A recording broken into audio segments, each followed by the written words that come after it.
સમગ્ર દેશ માટે એક ઐતિહાસિક રેલવે વિભાગનો કાર્યક્રમ જે માનનીય પ્રધાનમંત્રીશ્રીએ વર્ચ્યુઅલી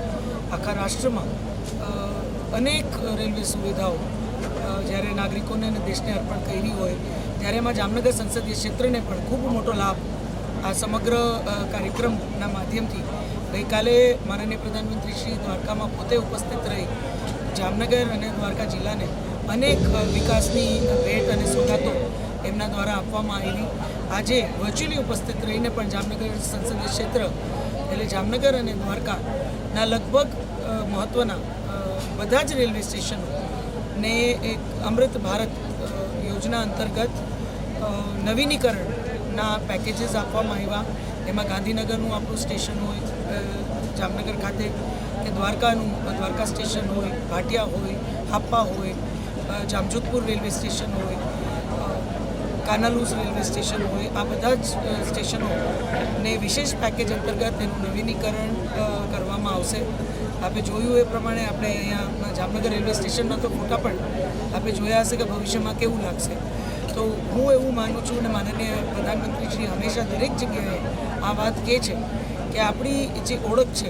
એ આપણી આવી બધી ભૌતિક સુવિધાઓથી પણ એક ઇન્ફ્રાસ્ટ્રક્ચર વધુને વધુ સુવિધાઓથી આપણી એક ઓળખ પણ છે અને આ બધા પ્રગતિના માધ્યમો છે. તો કનેક્ટિવિટી એક કી માધ્યમ હોય અને એ દિશામાં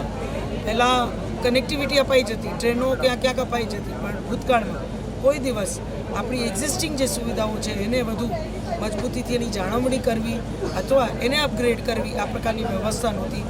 અને એની પ્રધાનમંત્રીશ્રીએ અમૃત ભારત પેકેજ અંતર્ગત દેશના અનેક રેલવે સ્ટેશનોનું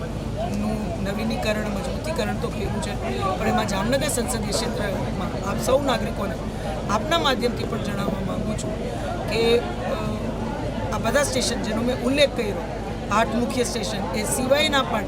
નાના જેટલા સ્ટેશનો છે એમાં પણ નવી સુવિધાઓ જેમ કે પ્લેટફોર્મ રિપેરિંગ, એક્સટેન્શન, શેડ્સ,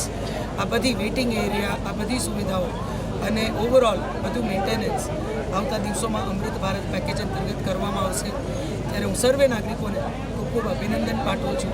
અને માનનીય પ્રધાનમંત્રી પોતે કહે છે એમ કે આપણે એમના માટે જે છેલ્લું છે એ પહેલું છે. આપણે છેવાડાના વિસ્તારમાં રહેતા હશું પણ આપણે કનેક્ટિવિટીના માધ્યમથી, યાતાયાતના માધ્યમથી દેશ સાથે અવ્વલ ક્રમની આપણે કનેક્ટિવિટી મળે, આપણે દેશમાં ગમે ત્યાં પહોંચી શકીએ પ્રકારની વ્યવસ્થા રેલવેના માધ્યમથી મળે એ પ્રકારે જે કાર્ય રેલ વિભાગ દ્વારા જામનગર સંસદીય ક્ષેત્રમાં થઈ રહ્યું છે એ બદલ માનનીય પ્રધાનમંત્રીશ્રી, માનનીય રેલમંત્રી આદરણીય અશ્વિની વૈષ્ણવજી આ તમામનો હૃદયપૂર્વક આભાર માનું છું અને સર્વે નાગરિકોને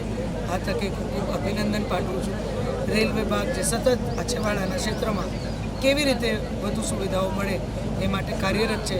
ત્યારે વિભાગના પણ 2 ડિવિઝન, ભાવનગર ડિવિઝન, રાજકોટ ડિવિઝનને પણ વિશેષ સર્વે અધિકારીગણ કર્મચારીઓને વિશેષ નાગરિકો વતી આભાર માનીને અભિનંદન.